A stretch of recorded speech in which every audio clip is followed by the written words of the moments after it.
Welcome to another edition of the Dublin House Fighting Irish Coaches Show. Coach, we're going to wrap this up at the end of the season, State Championship Coaches Show.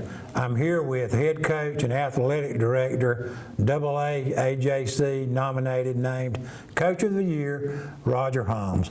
Coach, let me shake your hand. I've sat in this chair for 8 or 10 weeks here recapping ball games, and we finally hit your mission. Well, we feel very fortunate to have the opportunity to be called a state champion. It's not an easy task by any stretch of the imagination. It's not something that, it's something that every team starts out their year as their goal. Unfortunately, there's only one team at the end of the season that can have that title.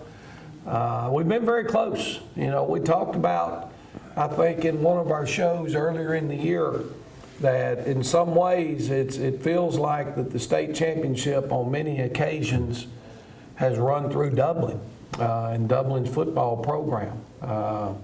You know, I look back, 2002, my first year here, we got to the state championship game. We lost that state championship game in Screven County. So the team that beat us that night or that year in the playoffs won the state championship. Yeah, they had a good running back down there. There were 3 different occasions that we lost. Once in the semifinals, twice I think in round 3, or twice in the semis, once in round 3 we lost to Buford. Buford went on and won the state championship those 3 years. There was another year there, we lost to Calhoun here in Dublin in round 3. Dublin actually, or Calhoun went on that year. They beat Buford and won the state championship during that season. Last year, we were on a good run. We were playing good football. We had Heard County come to town in round 3, and we kind of got beat up and banged some up. Injuries Going into that week, Heard County beats us in round 3, and they go on and blow out Rockmart and win the state championship. And we were right there with the opportunity to beat Heard. So your team's been around some state championships, quarterfinalists, and teams that won state championships. Well, many years. Well, it's just so tough to win it. To win it all. We were fortunate this year in that we stayed relatively healthy. I think that is huge. Last year, you know, we had to replace, I think, 5 coaches going into not this season, the season before. Coach Collins coming in as our defensive coordinator, and although he'd been with us previously, there were 3 other coaches we added to the defensive side of the football. Makes it tough. Kind of just getting everybody on the same page and gelling together, and all those types of things are pretty tough to turn around in a year. You know, I don't know that this is the right way to do it, but it's the way that we do it in Dublin. And we call it the Dublin way. You know, there are certain things that we're going to do at Dublin High School. We're going to run the wing tee. The expectations are high. We're going to run the 4-3. We're going to kick off a certain way. We're going to kick off return a certain way. There are things, our practice schedules, our summer schedule, our expectations, all of those things, as long as I'm able to stay and coach here in Dublin, Georgia, they're not going to change. Now, every team you have has its own identity and its own things that it does well. You know, it's funny, I've had some of my coaching buddies reach out to me and they talk about, well, hey man, Lowndes County job is open, or this job is open, that job is open. Are you gonna take a look at those jobs? And I tell them, I said, you know, right now, nobody in the state of Georgia would hire me. And I mean that, because so much was made out of the fact this year that Dublin doesn't throw the football. We didn't throw the football this year. You know, there have been a lot of years where we've thrown the football for 1,500 yards. Right. We've been a real good passing team. This football team, and because of the injury to our quarterback, because of the strength of our team, which was our offensive line and our running backs, the inexperience, I didn't say inability, the inexperience of our quarterback and the role that he stepped into, this football team's identity turned out to be one that if they executed, they weren't going to turn the football over. They were going to run the football for 400 yards a game, and they were going to score 42 to 46 points a game. I think we ended up averaging 46. That's what we did well. And as you mold into that, I think what happened is this group of young men that we had, you were at all the Booster Club meetings and you heard a lot of our conversations. It took 4 or 5 weeks. You know, we had some of your internal bickering, offensive linemen complaining because they thought the backs weren't as appreciative enough of them, and offensive backs feeling like they weren't getting a certain number of touches and so on and so forth. Coach Riley touched on that. Yeah, and at the end of the day, what ends up happening is as these young men continued to see the success of this football team and started to see the things that Coach Holmes was trying to make them understand, tonight might be the night that Jaquez Evans goes out and runs for 200. Well, next week, the whole defensive game plan is to set up and stop Jaquez Evans from any type of inside run game. Well, when that happens, now all of a sudden Marcus Adams goes out and he runs for 200. And it happened. Oh, it was going to happen. Yeah. Now, all of a sudden, now they're trying to stop Marcus Adams, and now Zion Kemp has a 200-yard game. In the state championship game, we didn't run our quarterback a whole lot, and that was by design, because you got to remember, he was number 2. If he gets hurt and he leaves, now you go to number 3. And so kept him healthy. Trying to eliminate as many hits against our quarterback as we could. Now in the state championship game, hey, there is no tomorrow. And he was able to make 2 or 3 major runs, running the midline option, doing some good things for us there. That he could have if had been asked to earlier in the year. He could have. You know, there's no doubt question about about that. And I look to see, you know, obviously a good quarterback battle going back into next year, because those are the 2 kids that we're returning. But I think both of them will be better this time next year, or, you know, when the season starts next year, than they were when the season started this year. And that's always a comfort, knowing that you've got that experience in that position. Coach, I believe you got some of your assistant coaches that we want to go through and talk to this week.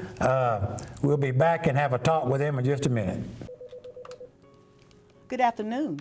Sit Up Dublin Natural Gas Department, Yvonne speaking. How may I help you? You're smelling gas inside your house? Eric, at 709 Bell Drive, they're smelling gas inside their house. Could you go check it out, please? 10-4, I'll be en route. One of our service personnel is being dispatched. At this time, please evacuate your home and move to a safe destination, away from the potential gas leak. Do not light a match, turn on any electrical switches or devices. Do not hang up your phone, place it down and leave. And please do not re-enter your home until a leak investigation has been conducted by our gas department. Mr. Cates, I'm Brad. This is Eric. We were the City of Dublin Gas. Are you say you called us about smelling some gas? Yes. Everybody outside? Well, what we're going to do, Eric's going to go to the side of the house, check the meter out, make sure everything's okay, nothing's running through the meter. I'm going to check around the door, and then we'll go inside and kind of see what's going on. Okay.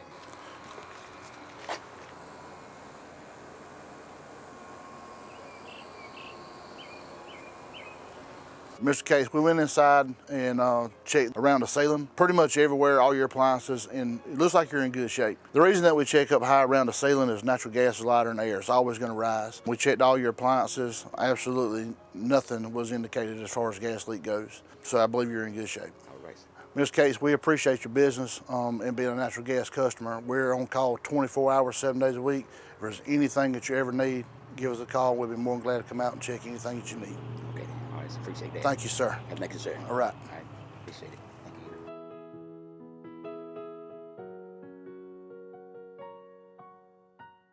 you. Welcome back to the Coaches Show. I'm here with Dublin Irish co-offensive coordinator Matthew Pogue, who coaches, I believe, Tackles and tight ends. offensive tackles and tight ends, correct? Yes, sir. Coach, how many years have you been here with the Irish? This is year 3 for me. Year 3. And where'd you come from? Gainesville High School, North Georgia. Gainesville. And you coached high school football up there? Yes, sir. What brought you to Dublin?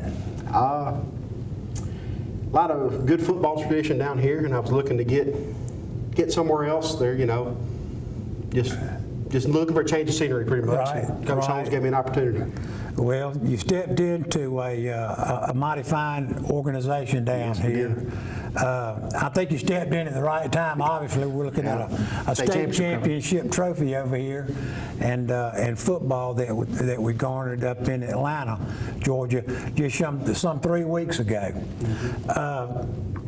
Tell me a little bit about some of the guys that you coached this year in particular, and maybe what honors they would have garnered. I got to coach my left tackle, Barrick Wadley. Believe he was an all-region selection. All right. He was the leader in our pancake platoon with 38 total pancakes. Got to coach our right tackle, Ahmad Lattimore. Had a real solid year for us. My tight ends were Arshawn James and Romello Height. Obviously, Romello just signed with Auburn, Defensive Player of the Year and all stuff. He did a great job for me at tight end, blocking and catching the football. So got to coach some quality kids. A lot of fun. Right.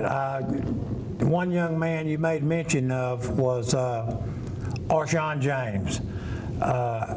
We followed him all through the season, and it seemed like that and we were at practice a good bit, a lot of us from the Booster Club, and it just looked like that you really developed him into one of your better players this year.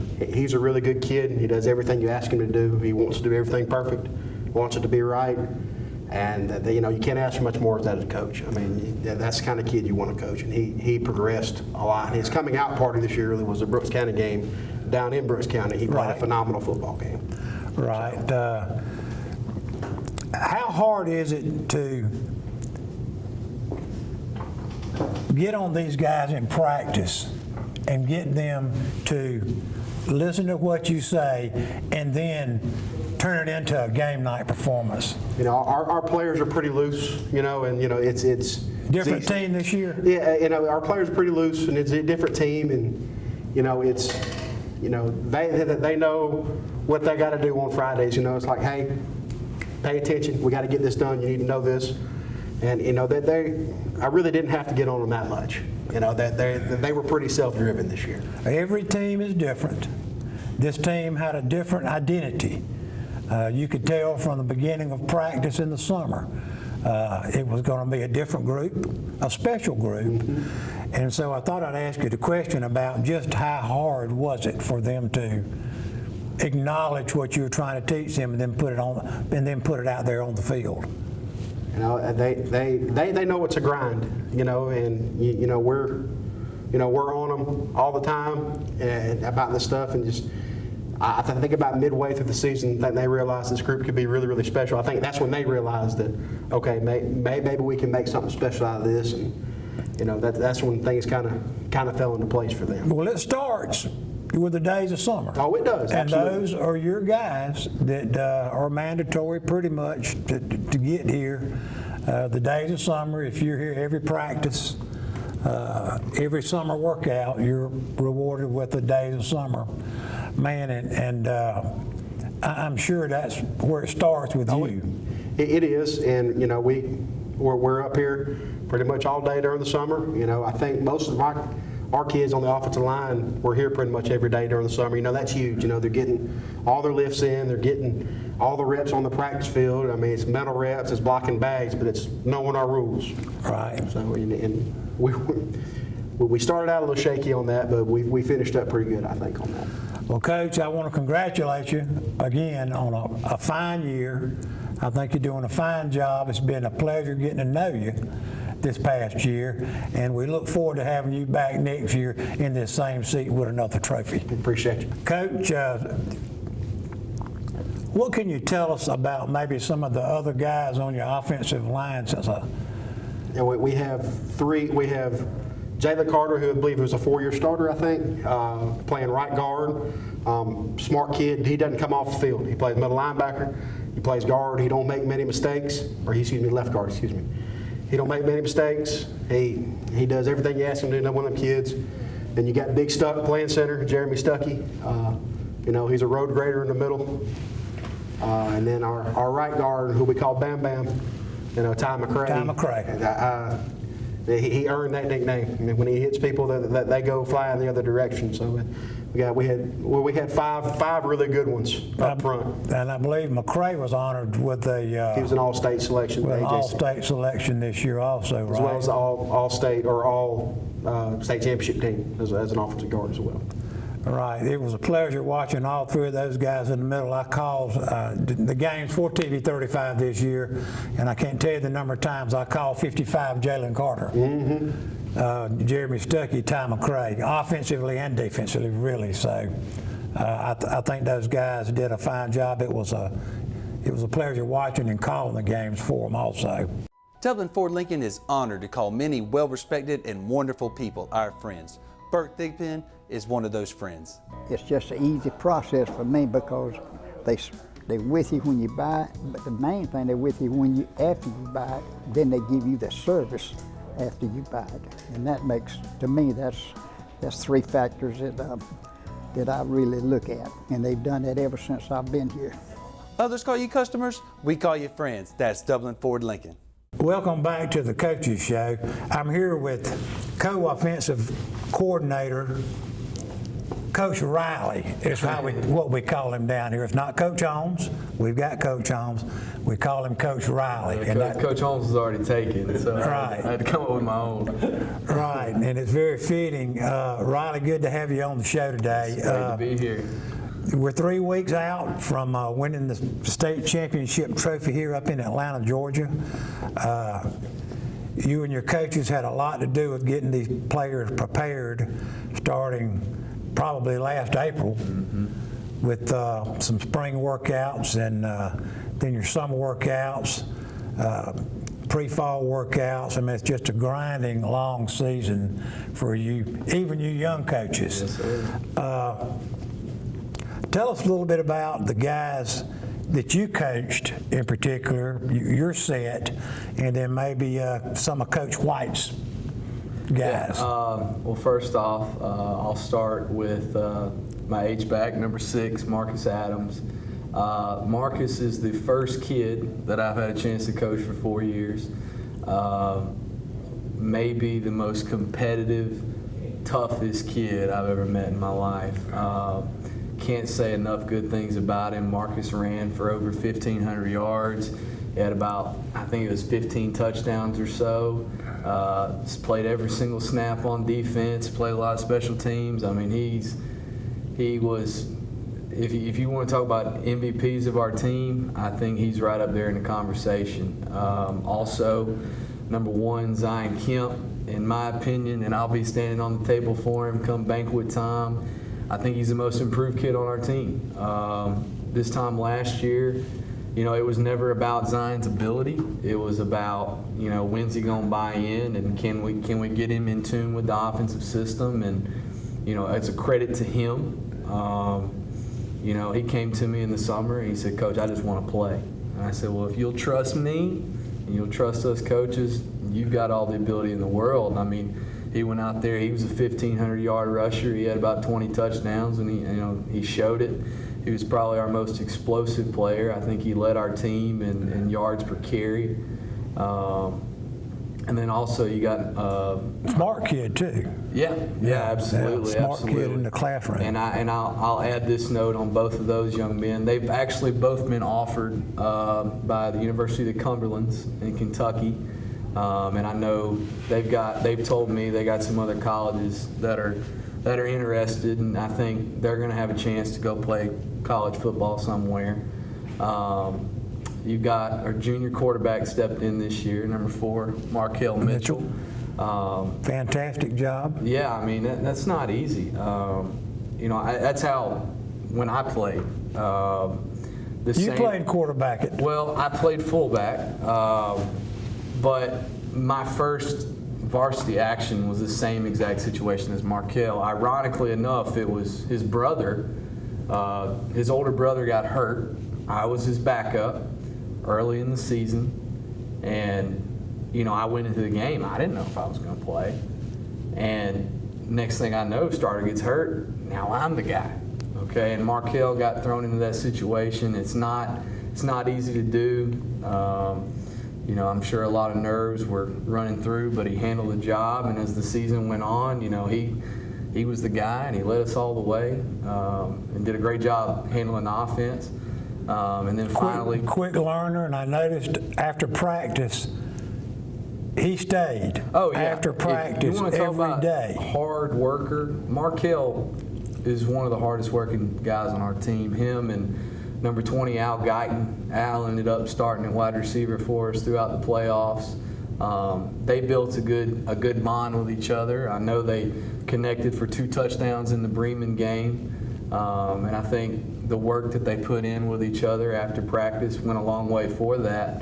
And then finally, in Coach White's group, to me, is the best player I've ever been around. Number 9, Jaquez Evans. Can't say enough about him. I mean, he finished 34th in the nation in rushing yards, about 2,500. I think he had 40 total touchdowns. He punted, he kicked off, he just did. Centered on extra points at times. Yeah, he did. He was one of my long snappers.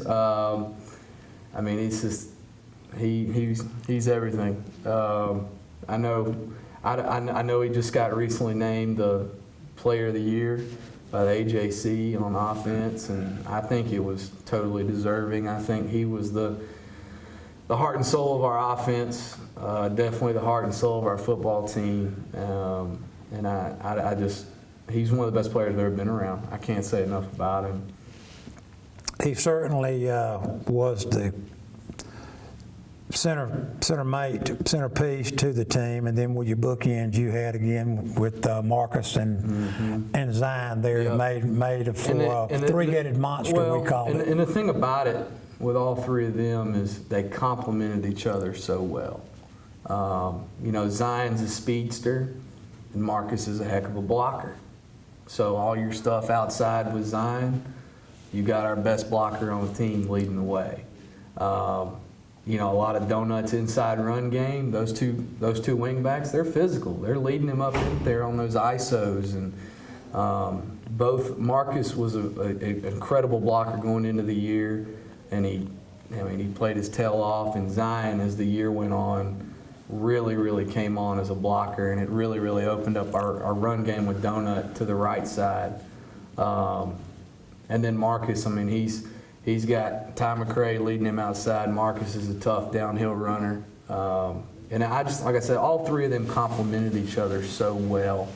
And I think towards the middle of the season, they all kind of bought into the idea of we can't do it without each other.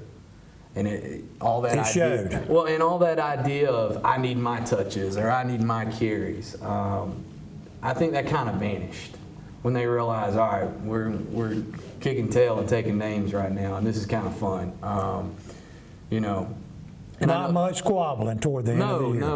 And then they were all bought in for each other and trying to win games. Marcus had a quote in an interview with 13 WMAZ, he said, you know, some nights you can stop me, but you're not going to stop Quiz. You want to lock down, try and stop Quiz, you got to stop me and Zion.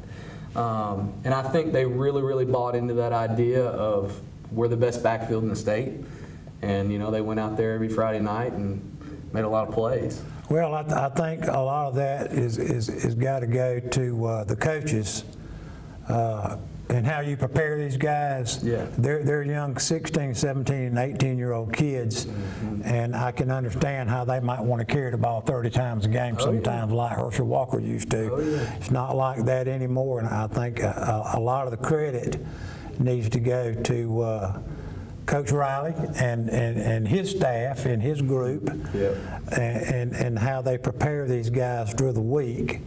You know, so kudos to you for what you did this year for your part. I appreciate it. And I remember when you guys first moved down here. Yeah. I really do. You were probably table high. Yes. And you asked your Third dad, do you grade. think we can win here? Yeah, Can we win a state championship I did ask here? him that. I did. And now I'm sitting over here with a nice shiny trophy. That's right. That's right. That you're part of. That's right. That you are, and I just want to know, you know, from your heart, what does it feel like to be able to coach with somebody that close to you, being your dad, deep down? Yeah. How does that make you feel? Well, somebody else has asked me this question before, and the response I gave him was, it kind of just feels natural. I mean, to take a quote from Dad, I mean, football is pretty much our family. So I've been around it as long as I can remember. I've been acting like I'm running buck sweep since I was 5 years old. I mean, it seems like it's a natural progression, and it's one of those things that if you just stick with it long enough, you know, it was bound to happen.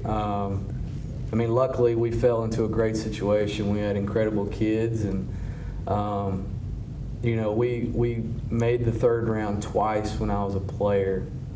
And even then, the relationship between player and coach was mainly player and coach. I mean, there was obviously a little different thing there, and I'd say between head coach and assistant coach now, there's probably more to it than the other guys on our staff, but you know, it's been, football's been our family for so long that it's just like anything else. You know, I always believed it could happen. You know, I didn't know if it really would, but well, I know that you're proud. Oh yeah, for absolutely. your part of what you put into this. Oh yeah. To get this team, Well, and I know your dad is super proud, not only for this team's accomplishments, but also to have you on his staff together as a team. Yeah, well, It means a lot to this whole community. Oh yeah. Well, I mean, Dublin football is. I worked as a recruiting assistant in Georgia for 4 seasons when I was in college, but Dublin high school football is the only football program I've ever been a part of. You know, I went through Dublin City Schools. I played at Dublin Middle. I played at Dublin High. Then I went off to Georgia, and then I came back, and now I'm coaching here. I had a chance I got offered to go be a GA at a Division I school, and honestly, I had a choice. Either I could come back here or go there, and we're glad you made this decision. This, like I was saying, this just felt right. It felt like where I was supposed to be, and having the chance to, you know, to work with my dad. Not a lot of people get that, especially when you're both doing something that you really, really care about and both love. And you know, I'm blessed to have the opportunity, because I mean, not everybody gets that, and not many folks get the opportunity to coach and learn from a state head coach of the year. Yeah, not everybody gets that opportunity, but I'm proud proud of him. I mean, I'm proud I was able to be a part of it with him. You know, and as a former graduate at Dublin High, I'm proud to, you know, I spent a lot of hours on that football field as a player. And anybody that went through 4 years of Dublin High School football knows exactly what I'm talking about. There's a reason we don't have 200 kids dressed out every year. Being a football player at Dublin High School is one of the toughest things that any young man will go through in his life. I mean, it's just the bottom line. You're going to get pushed to your limits. You're going to be made uncomfortable. You're going to have high expectations. But at the same time, those high expectations, they produce high results. And it's shown year after year. And I think this year, being able to, you know, cap it off with a state championship is just symbolic of the expectations and the hard work that the young men that play here, the things they go through, and it's symbolic of how the people of this community expect the team to be and how they rally around it when things are going well. And I'm just glad to be a part of it. Well, we're certainly glad to have you on staff still here at Dublin High. Also, another accomplishment that you've gained recently that I understand is our new IG Academy. You've been named Teacher of the Year. Yeah, I was. So we got some smart coaches on board. It was kind of a running joke when I got named Teacher of the Year. You know, I told all the coaches, I said, this one's for all of us. This one's for us, boys. Well, we're glad to have you, Coach. It was a pleasure interviewing you. Absolutely. Thank you. We look forward to seeing you next year here. Yes, sir. Yes, sir. Allen's Heating and Cooling is your licensed Amana equipment dealer. Trust Allen's Heating and Cooling to install and service your heating and cooling unit. Allen services all brands, and with the purchase of a new Amana, offers a lifetime compressor warranty. Call Sean Clark or any of his friendly staff at Allen's Heating and Cooling, your Amana dealer. Amana lasts and lasts and lasts. And we're back with the Coaches Show, Dublin High School Fighting Irish State Championship Trophy here on my right. I'm here with Coach Derek Harris, Hall of Famer from our Dublin football program here, former quarterback for the Fighting Irish back in, what year was that, Derek? Well, I graduated in 87, so 85 to 87. Back in the middle of the 80s, Derek was a fine quarterback here for the Fighting Irish. He's back coaching with Coach Holmes. They got a chance to come back to Dublin. Defensive secondary coach for the Irish, helps with some special teams and so whatnot. Coach, you had and I'm going to enjoy asking you this because we were a senior-laden team this year, but it seemed like a lot of the guys that you had back there in the safety were younger guys, Sure. Maybe some that had not played secondary a lot. That was going to be the youthful part of our team this year. Absolutely. Will you go over and let us know who was in your unit this year and how they did for you? Yeah. DJ Wright stepped in and did a wonderful job. He was probably the biggest surprise out of everyone. A very coachable kid. Whatever you told him, he did it. He didn't argue about it. He didn't show a frown. Several interceptions this year. Quite a few. He played well. I mean, to be very frank with you, he was probably our most biggest surprise. Yeah, I think he was a TV 35 player of the game, first game maybe. Yeah, and loved him. Of course, you have to throw in Quay Ashley after the injury that we had with Kendall Wade. We lost our starting quarterback, and obviously he was our quarterback in the secondary, much Kendall like was. Rodriguez did the year before. When you lose a guy in the middle of the field, the center of the field makes those calls for us, it gets a little scary. So Quay stepped in and did a wonderful job. Quay made some big interceptions at key times in some games. Oh, absolutely. Absolutely. And I think he began to feel and see it a lot like Jaquez did on offense. I mean, he was out there in practice. He would participate and he would do his thing, but when he actually got out there and I think he saw the game take place, he began to feel a little bit more fluid with it. And I think toward the end of the year, you saw his athleticism come to the forefront. So he was a pleasant surprise. Of course, Gabe Guyton was our free, and certainly we'll look at see what he does better. But he is a tremendous athlete. Very quick, very fast. He obviously took over the punt return duties in Kendall's absence as well. I love his confidence. He certainly has come a long way from last year to this year. And I think his senior year is probably going to be even better. Yeah, which one of those kids ended up calling your signals for you? Well, we usually relied on Marcus Adams more times than not. I mean, he's probably one of the smartest guys in the room. Very smart. And so, from an academic standpoint to translating it to the field, Marcus Adams is the one that kept us straight more times than not. And I think toward the end of the year, you saw other guys, try to pitch in and say, well, we might want to do this or that. But it was usually Marcus, getting us straight. So who were some of the other reserves that came in? J.T. Wright? J.T. Wright was big when we ran nickel or when we ran dime, depending on what we wanted to do with that. But JT made some big picks. I think he had a couple of big picks in a couple of big games postseason. So had a good game against East Lawrence, I believe. Absolutely. And even on offense, he came in late in the game in East Lawrence, and he'll probably, I'm sure Coach Holmes will let you know, he'll probably be featured hopefully as one of our wing backs next year. So he's a wonderful athlete, and we hope Kendall Wade will heal well and want to come back and join us again. And I think it hopefully will be a strength going into next year as well, our secondary. So your secondary actually looks pretty good for next year coming back, less Mark. Yes, well, I mean, that's a big hole, much like Ty Strickland from this year at the weak corner position.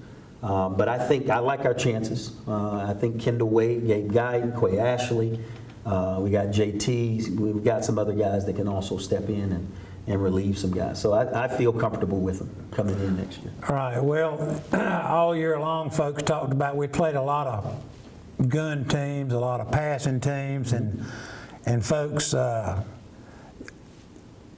thought they could pick on us, pick at us in the secondary, and we're sitting over here with a state championship trophy, so that didn't really work out for very any of them, did it? Well, it helps when you got a defensive front that's, as large and as athletic as we had. So we don't want to negate that. It starts in the trenches and it ends in the trenches. And so, being an old quarterback, the scariest thing in the world is not knowing that you have 2.5 seconds to get rid of the football. Right. And you make it in 2.1 seconds and you throw to the wrong guy because you're afraid Barrett Wadley or that big nose guard, 63, the Iceman, is in the middle. And, you got that kid over at Auburn University, and here we go.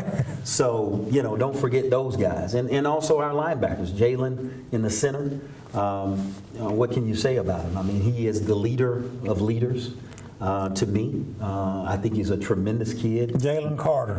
Absolutely. You're a leader on defense. You're quarterback on defense. That's right. We'll sorely miss him. I mean, you can't replace experience and leadership. So, I don't want to say that, we were world beaters back in the backfield back there, but it certainly helped that we had a defensive front and a second line of defense that was experienced and well-versed in what to do. Well, those kids grew up in practice. I was out here just about every single afternoon watching them practice, and those kids, I can tell, grew up in practice, but you don't grow up really until you get out there under the lights on Friday night. That's right. You don't know what somebody is going to do until you put them under stress.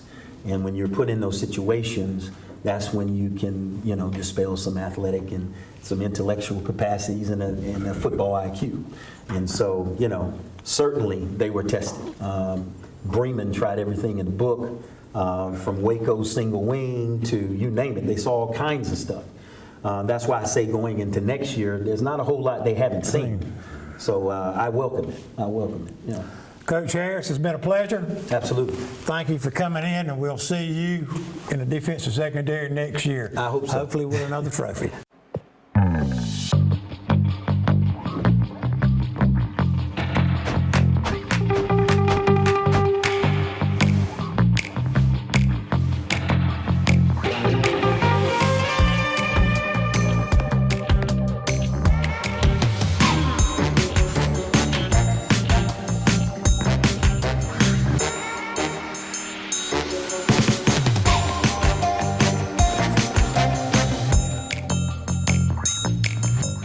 Quality products and installations since 1985. That's 4 seasons. Welcome back to the state championship final coaches show. I'm here with Coach Joe Stubbs, the Dublin Fighting Irish. He's our defensive secondary coach and strength coach. Yes, sir. New strength coach here at Dublin High School. Coach, glad to have you on. But a long year with your youthful secondary. We had things pretty well set back there, and then our quarterback safety, Kendall Wade, goes down. And what kind of adjustments did you have to do, and who did you put in what places then? Yes, sir. I think originally, once Kendall went down, it was a big blow to us, but I always had that next man up mentality. And Quay Ashley stepped in there, and he handled it like a seasoned veteran. You deal with the ups and downs with him, but he eventually figured it out. And you had DJ Wright back there on one corner. Quay, who else do you have back there? Gabe Guyton. Gabe Guyton, who was your leader probably. And Marcus Adams. And Marcus Adams. Yes, sir. And Marcus was probably your quarterback back there. Oh, yeah. He kind of took over, especially probably about right before playoffs started. Mark kind of stepped up and decided time to take over the secondary back there. He took over and became that coach on the field, and he kind of gets everybody where they need to be at, and he took control, and the guys, they respect him because Mark plays hard, and he gives everything he got out there, and the guys, they kind of took his lead and stepped up. He was a good one for the young kids to follow. Marcus probably plays with a bigger heart than anybody on that football squad this past year, and he would be one that I would point at for a young kid to follow. It seems like some of the teams tried to pick on us somewhat this year. We had some really, really good games. We had some games where we had some missed coverages, and I think that may have been due to switching coverages a lot and new kids learning things. What game would you point at, or what part of the season would you point at that really turned that secondary around to be one that could win this trophy over here? Yeah. I would say that it was the going into the season. It seemed like we played the bigger games. When everyone's talking about the big time receivers and everything. Swainsboro, they played well. The Hateville Charter game, they played well in. Really stepped up that game. It's like that's something we got to work on with them, going into next year. Don't just get up for the big games, get up for all games, So they stepped up in those games. I would say what's the team? Now Thomasville struggled a little bit. Thomasville, I think the lights got a little big for them there with the packed stadium, playing packed on house. turf down there too. Kind of new to them, but after that, in our championship game, they played well. The championship game, we had one bust in the championship game, but getting 2 picks from 2 young corners on two young DBs in the championship game, then had a pick that kind of ended the game. Down there started too. the game and ended it. So with a pick, so we just got to get them playing coming next year. Get up for all the games. Don't just get up for one. Get up for all of them. Right. So I guess what the message we're trying to convey here is it wasn't just our three-headed monster with Jaquez and Marcus and Zion rolling up all those yards. The defense had a lot to do with this season. the defensive line and your defensive secondary also. Yep, huge.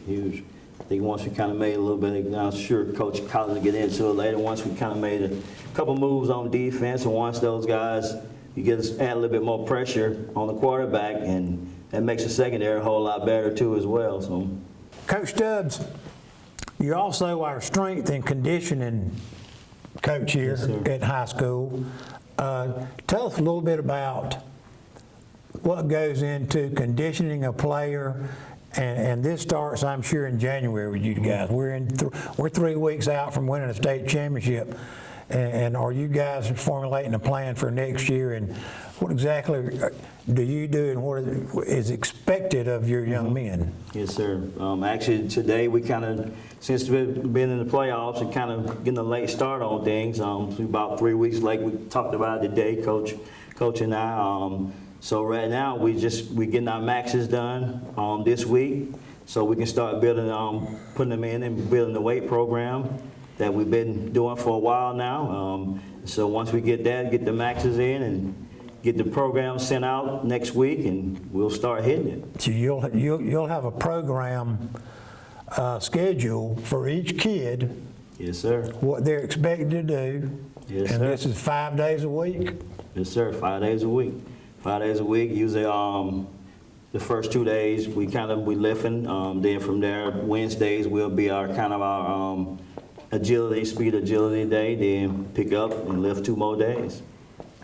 And this will continue until school's out. Yes, sir. And head on in, get us on into the summertime. And that's May, end of May, middle of May.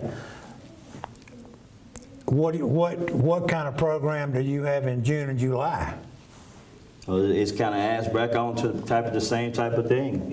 It don't stop for us. It doesn't stop. It don't stop. You keep it going all the way up until the season start. Once the season start, we still lifting 4 days a week during the season.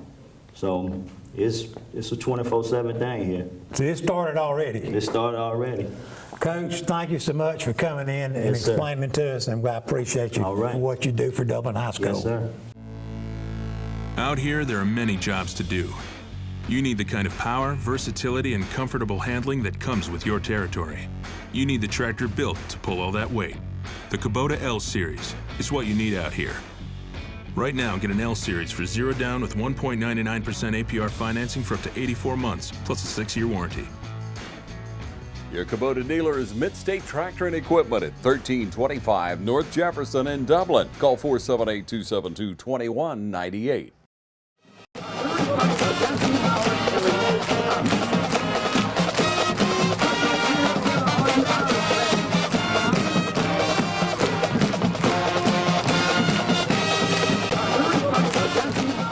What does 5 more weeks of state playoff, you're getting 5 more weeks of practice out of a kid. What does that do to start your next year off? It's got to help. I think it helps you a great deal because, number one, you're able to take some of the young men that were on your JV squad. It's a half a season almost. That was on your JV squad, so in practice time, they were getting most of their reps on the end of the field where the JV was. Now the JV season's over. They're not worried about a game. They're not having to worry about their game plan. They're able to get more involved with the varsity players. You know, a couple of young men I think that I could tell a huge difference in, for example, as they continue through that 5-week period. Number one, I think, would be David Folsom. Right. David Folsom made some giant strides for us the last couple of weeks of the regular season on through the playoffs to the point where we had, it didn't happen, but his name was very high up on the discussions in the staff meeting when we went to our nickel or our dime package where we needed to add another defensive back. Into our defensive package because of the down and distance situation, that David Folsom being ready to be that person to step in there and do that. 5 weeks got him that. And David and I talked about that earlier this week, that Sonia, now's your turn. We've talked about most of our defensive backs are returning. Well, David Folsom might be that kid that can walk in there and play that will linebacker for us because he's not scared of contact, and allows us some flexibility in some things that we want to do in pass coverage as you continue to see offenses evolve here. The next thing I think is important to look at in this football team when we talk about staying healthy. Dublin City Schools this year was able to enter into an agreement with Optimum Sports. It's something that's sorely needed that we haven't had. Melissa McDuffie. For all sports, too. For all of our sports here at Dublin High School, Melissa McDuffie, through a partnership with Optimum Sports or Optimum Sports Medicine, is a full-time athletic trainer for us now. She's here every single day of practice. Every day. Kids that are beat up and banged up, the treatments, the stem, the ultrasound, the taping, the treatments before practice so a kid can get that feeling a little bit better to get on the field as soon as practice is over. Again, continuing to rehab and help get those players well.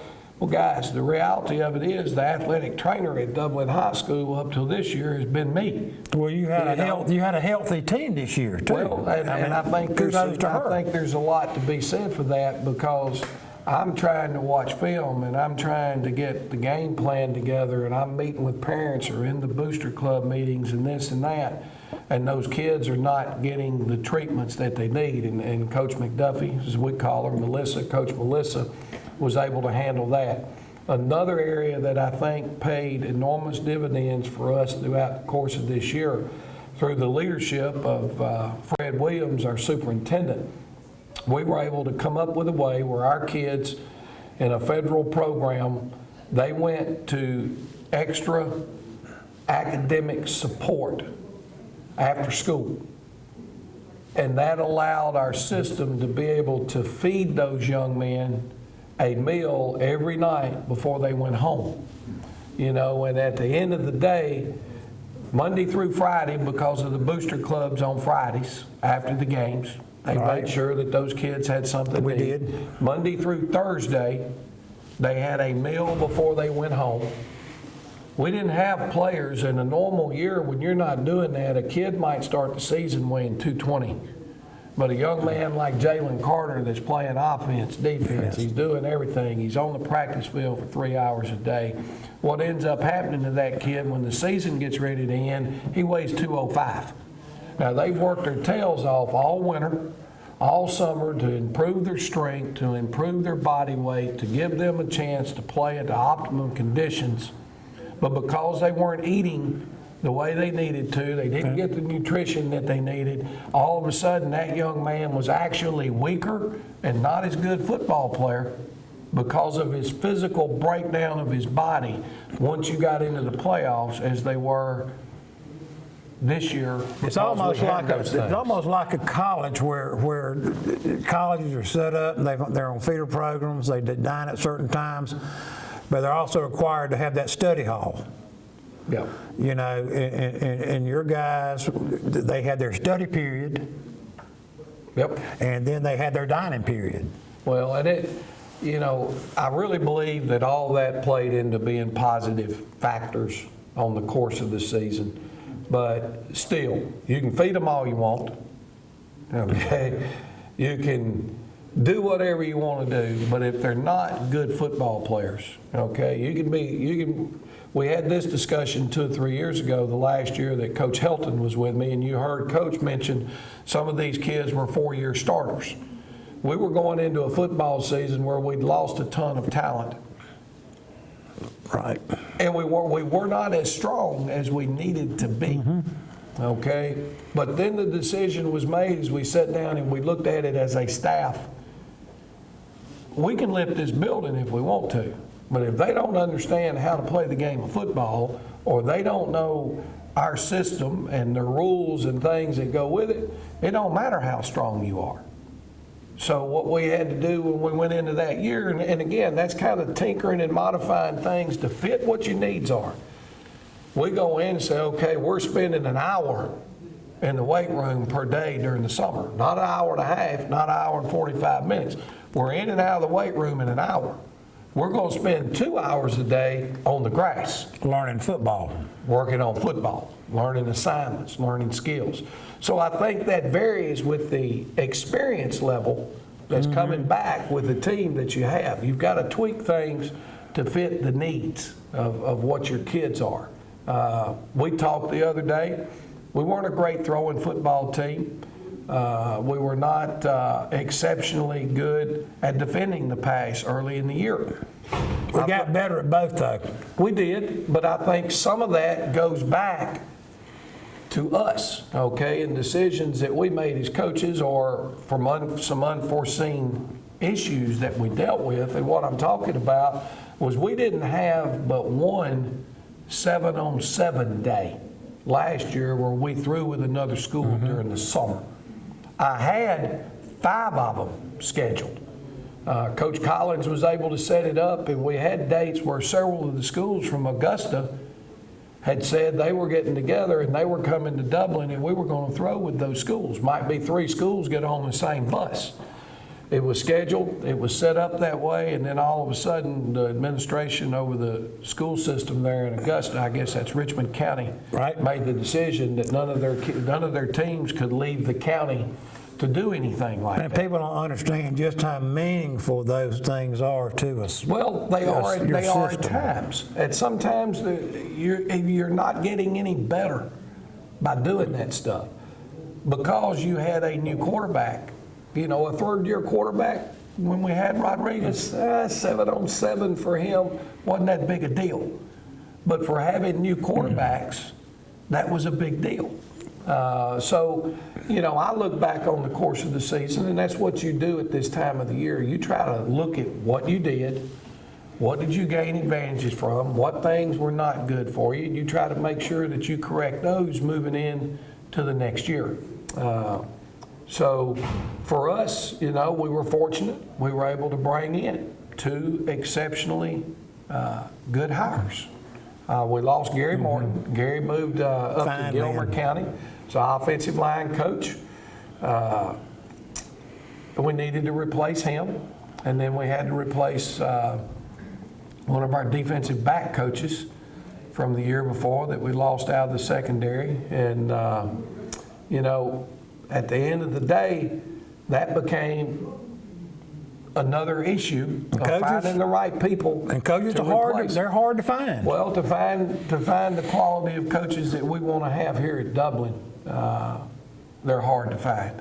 And you know, Jonathan Morris had played for me here. He played the guard position. He'd been coaching our defensive ends, and it's kind of natural progression because learning what we do in the offensive line is not the easiest thing to learn. It takes a coach a couple of years a lot of times to really get honed in on what we do because our system is different. And, so the natural thing was to move Jonathan over there. So when we moved Jonathan into that spot, then we're out searching for coaches, and we felt very fortunate to get Joe Stubbs, who was the defensive coordinator at Iowa Wesleyan University. And then in the recruitment of him, we found out that Coach Derek Brown, who was one of their assistants there, was also looking to make a move. And lo and behold, we hit a gold mine with both of those hires. 2 for 1. And, you know, that part of it's worked very well. We'll take a short break and we'll be right back. So I'm Will, and this is my wife, Babs, and I grew up in Dublin. And Babs and I met at the University of Georgia when we were in college. After dating a while, we got married, moved off to North Carolina for seminary, and then towards the end of seminary, we got a call from First Baptist, and there was opening for a youth ministry position. We had found a house before we moved down to Dublin. The day we were supposed to move to Dublin, we found out that that house wasn't going to work out. So we called up Susan and the team and just asked, where do we begin? Where do we start? You know, what do we need to do to make this move forward? They were very patient with us and trying to find, with our new salaries, a house and working with us to get those numbers correct so that we could purchase the house that we're in now. So they helped us not only once, but twice through the whole process. So. We had questions and we didn't know really who to ask, and so we really just directed all of them to Morris Bank, and we would ask Susan, or we would speak with one of her teammates, and whether it was something that they were supposed to know or answer, they usually always helped or would find the answer for us. And so it really just made the process, very easy, and reassured us that they knew what they were doing, even though we had no idea what we were doing, and that it was just a very smooth process.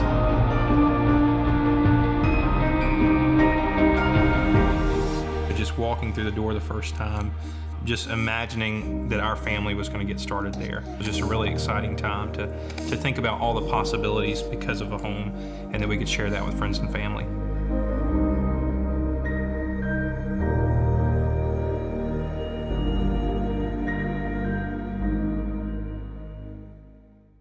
Welcome back to the Coaches Show. I'm here with head defensive coach, Nick Collins.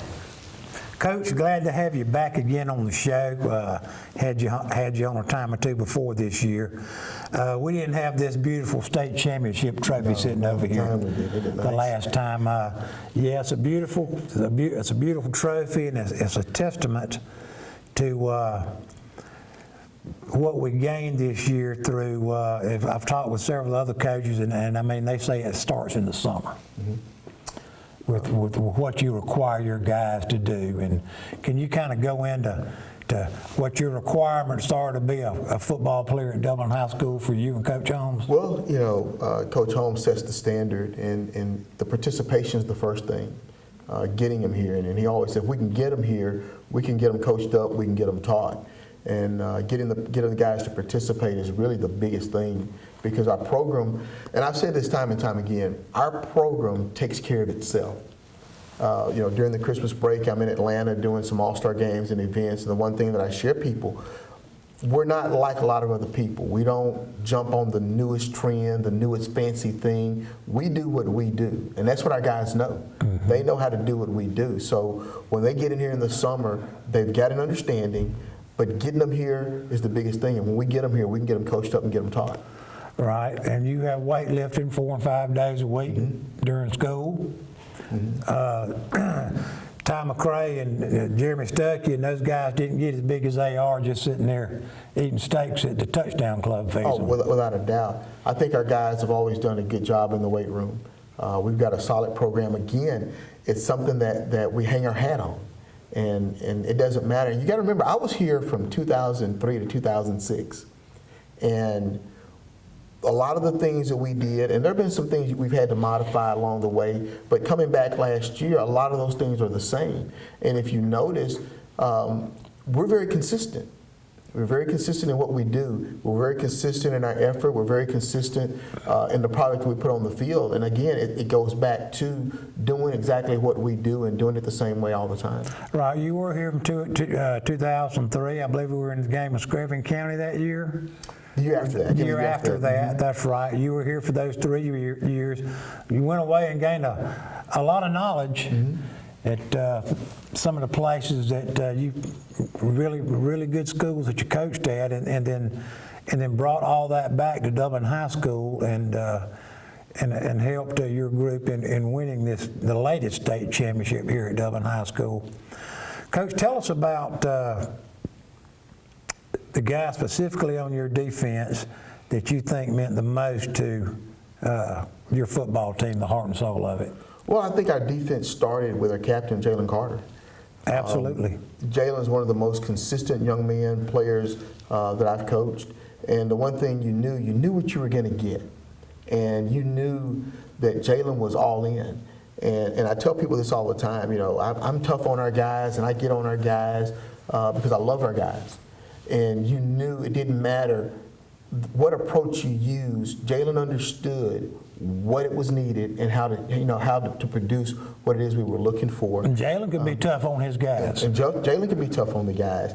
I think again, up front, Romello Height, He struggled with some issues in the offseason, having the surgery and having to recover from that, and he missed a lot in the summer, and took him a little while to get in shape. But eventually he came on. I think he finished with 17 sacks and, AA Defensive Player of the Year for the AJC. He had a phenomenal year.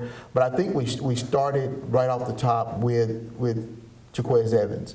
One of the things I was going to say, one of the things about a player like Jaquez is you can find yourself sometimes putting yourself in a bind because he can do so many things.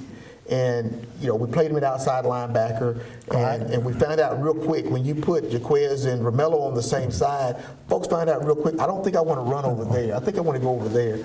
Well, then we moved him to the other side, and they said, well, what we'll do is we'll put a receiver way out here and make him come way out here, and we'll run the ball in here. And we finally made a decision. We'll put him on one side, put Romello on the other. We had our Sean James, who was a converted defensive back, and we needed somebody who was good in coverage. So he was a good fit for us at our weak side linebacker. And that move right there, I think, kind of put us in a position we wanted to be. And the beneficiaries from that were Khalil White and Barry Wadley, because now the thing we talked about, we were getting back to what made us good the year before when we had Steve Linton, getting two ends up the field, quarterback stepping in the pocket, and you got those tackles inside that are making plays. So those guys really, really benefited from that for us. Well, I noticed a lot of games. I came in a lot of afternoons and watched you put your program, your defensive scheme together and whatnot, and it seemed like that you were moving Jaquez Evans around a lot early in the year.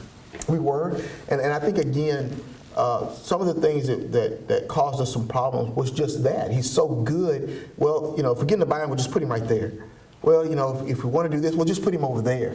And now we're asking him to do a lot of things, and then you're having to ask other people to fill in somewhere, and it kind of started to wear on us a little bit, especially late in the game when you wound up having to put subs in, and there's a guy that's not accustomed to playing in a certain spot. So we really had to figure out at some point, okay, let's figure out who are best 11 guys, where do they line up, let's put them there and let's play. And that's what we wound up doing. Well, that's the Dublin way. Mm-hmm. That has been the Coach Holmes way since I've known him.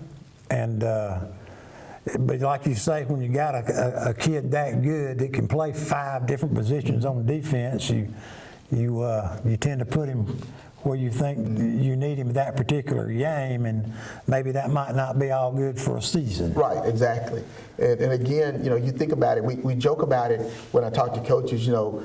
Where can you go and find a guy that can play one technique on first down? He can play outside linebacker on second down. He can play middle safety on third down. And then when they get ready to punt, he can go back and catch the punt. Right. So, it can be a misery for a lot of folks. Right. It can.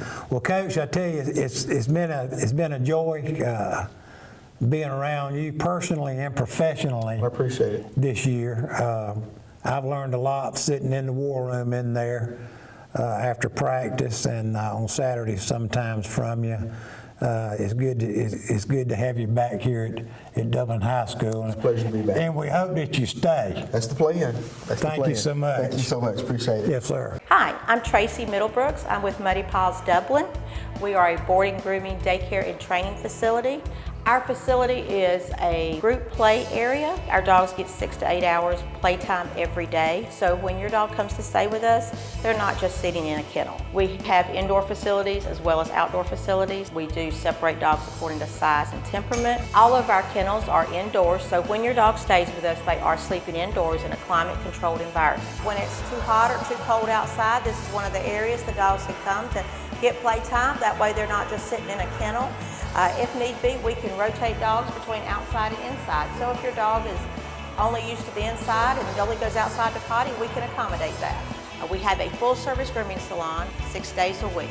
We also offer training. I am a certified professional dog trainer. I can do everything from basic obedience up to canine good citizens tests. So if you have any questions, feel free to call. Most of the training is done here on site. We have boarding also, as well as daycare. Boarding starts at $27 a night. We do give a multiple dog discount as well as military discounts. We like to say that a tired dog is a happy dog. When your dog comes to stay with us, we look at that as them getting a vacation.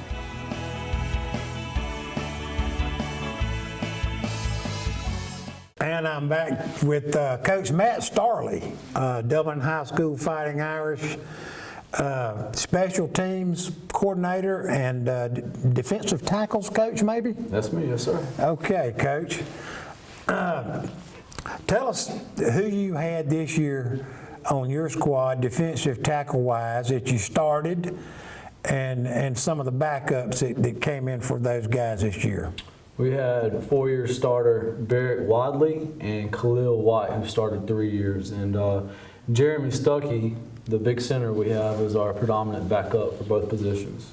Did a phenomenal job this year, and it was a pleasure coaching them. Did you have any younger guys that came in off the bench for these guys, maybe a Mod Lattimore? Or? Well, Mod played a little bit of defensive end for us, but we had Slaughter, Steven Slaughter, and Tompkins helped us out as well off the bench for a little bit this year. Right, I remember calling Steven Slaughter's name and Tompkins' name a few times on TV 35, but Khalil White and Barrett Wiley for the most of the year, right? Correct, yes, sir. All right, and those guys got some All-State, All-Region honors this year. We're proud of them. Both of them were 3-year starters, 4-year starters, maybe. Yes, sir. For you, and it kind of held your defensive line intact there, where it forced a lot of other teams to go to the air on us. And I've talked to our secondary coaches already, and it just showed how our secondary stepped up. Is the pressure that your guys put on them up front, having Romello Height coming off one edge and maybe Jaquez on the other, coming off the edge, it just helped your guys make tackle after tackle after tackle. Yeah, and that was the beautiful part about our defense. It was a team effort. It started with the line, which made the secondary perform better, thus making the linebackers perform better, especially when we was tipping balls and getting good pressure. So it turned out to be pretty good. Right. I think that may have been one of the stronger points of your football team this year was that front four. Yes, sir. No doubt. I don't think anybody in the state had a better front four offensively or defensively than the Dublin Fighting Irish had this year from end to end. Also, Matt, you're our special teams coach, coordinator. A lot goes into that. You've got to figure out, we score a lot, so you got to figure out who's going to kick off. You're going to do a squib kick. You're going to kick it deep. Jaquez's going to kick it. Or John Potter maybe going to come in and do a sky kick. Who your coverage guys are. I mean, a lot goes into that. And I know Coach Roger Holmes preaches special teams can win or lose you games. It's a lot to put on your shoulders, isn't it? Yeah, but I like the responsibility. Coach Holmes has taught me a lot throughout the years of how to, scout opponents and do your homework to put our team in the best position that we could possibly be in, because after all, special teams is a third of the game. So you got to have a solid unit in that aspect of the game as well as offense and defense. Right, not only kicking, but also in a receiving standpoint. Also, as long as the other team's not scoring a bunch of points on you, you're okay. But we had some games where they were 49-35, and I think 42-32, maybe the last one. So, yes, sir. You got to have your guys back there. Knowing receiving, knowing who to block. I think I've heard Coach Holmes say this 1,000 times in touchdown clubs meetings this week, staying in your lane. Oh, yeah. That's huge. Got to stay in your lane. It's like a gap on defense. If you out your gap, it messes up the whole unit, because the running back or quarterback or whoever can run right where we left from. So. And you may not kick it straight on. You see a lot of teams, they'll kick it straight away. I notice your teams and the way you line things up is when you kick off, you kick it toward a corner. Right. And tell me why you would do that. 3/4 of the field. Make it simpler, not have to cover the entire field. It's simple mathematics, Adjust our cover lanes to cover everybody in that field, in that part of the field, and force everybody to our better cover guys. Right. Well, from the stands, and I hear it from a lot of folks, is you're kicking it down in a corner, so a lot of times those balls go out of bounds and folks will complain. But the reason is what you're doing is you're trying to kick it in a corner to narrow your field, to help your 11 guys running down the field. Right? Yes, sir. Right. Coach, congratulations on winning the hardware over here this year. We appreciate you coming on the show. Known you for a long time. Yes, sir. Thanks for all that you do. Proud to have you up here on the Coaches Show with us.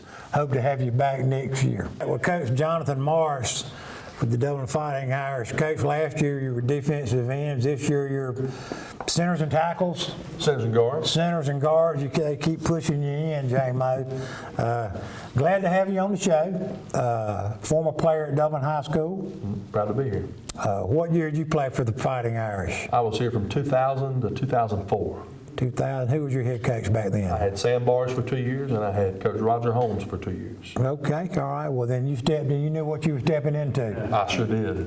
I knew exactly what I was stepping into. You knew the long hours that were going to be asked of you to work, and you knew the heartache it was going to cost to family-wise. Well, my wife, we got married. New child now? We got married when she knew I was getting into coaching. We dated for 18 years. She was there when I started playing here. She knew exactly what she was getting into. She loves it about as good as I do. So well, it's been a blessing, really. It's Callan will bring your son out to practice a lot this year. It's been a joy seeing children come out, the families of wives of some of the coaches and whatnot participate and come, and it just shows what a family is. Dublin football is family. You know, I'm sure Coach Holmes is glad to have you back on staff here. Tell us who you coached this year, inside-wise, what they did and what they meant to you.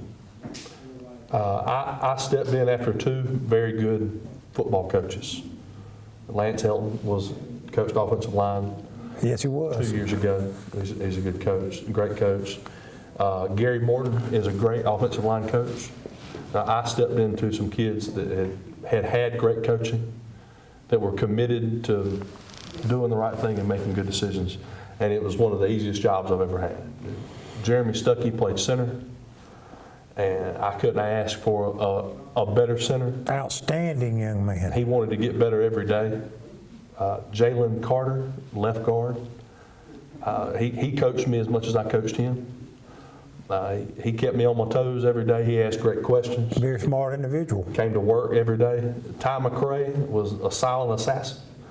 Probably didn't have 5 conversations with him all year. He just came didn't to have work. to, did you? No, came to work, brought his lunch pail, and at one point in the season I said, Ty, you don't have to run over everybody. You can just get in his way. He said, no, Coach, that ain't me. And that's about the extent of coaching for Ty. They've been very well coached. They come to work, and I don't think I could have asked for 3 better kids to have to work with. Well, they're all seniors. With the offense that Coach Holmes runs, this wing T, they're not just straight out blocking. They're cuts, they're pulls. There's different intricacies to what is required of these young men. Yeah, it's about angles and getting on the hip and being in the right position, but they did a great job of stepping and manning up and taking some blocks that may have been double teams in the past, or may have been a pull and a down block in the past, and they turned them into man blocking. And when you asked them to, they manned up and got the job done. So it was a lot of that and a lot of manning up too. Well, you're facing a different defense every week. Those guys, they don't know what they're going to see. The coaches can only perceive if they're going to come out in a 3-5 or 4-4 or what they're going to come out in. So it's different, and they've got to know what to do. Right.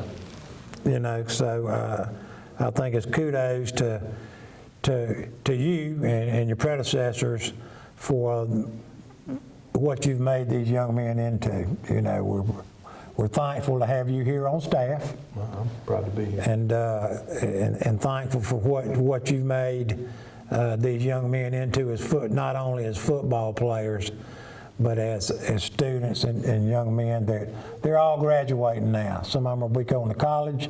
Some of them will be going into the workforce here in Dublin, Georgia.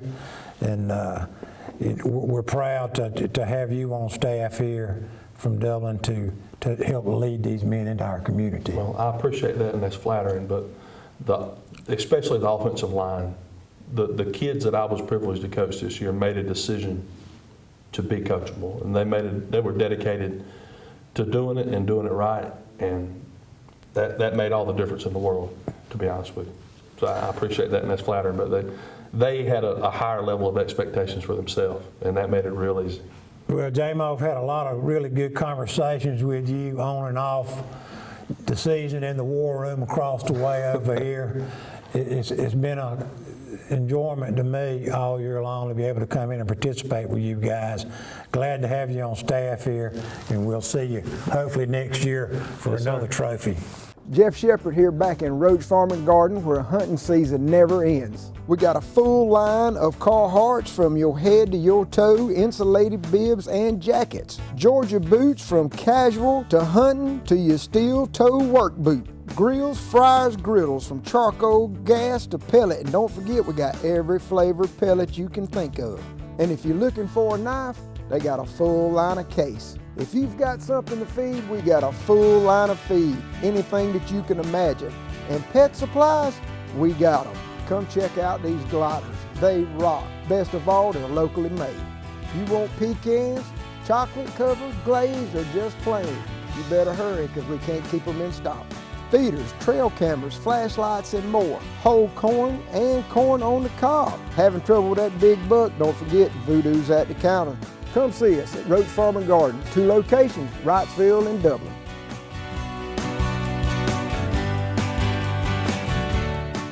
And we're back with the Dublin High Coaches Show. I'm here with Coach Brown, who had the illustrious job of coaching defensive ends this year. Yes, sir. Jaquez Evans and Romello Height, both 3- and 4-star athletes here. Great kids, man. Awesome. Romello Height, who has gone on, committed to the University of Auburn, and already, I think, moved over there.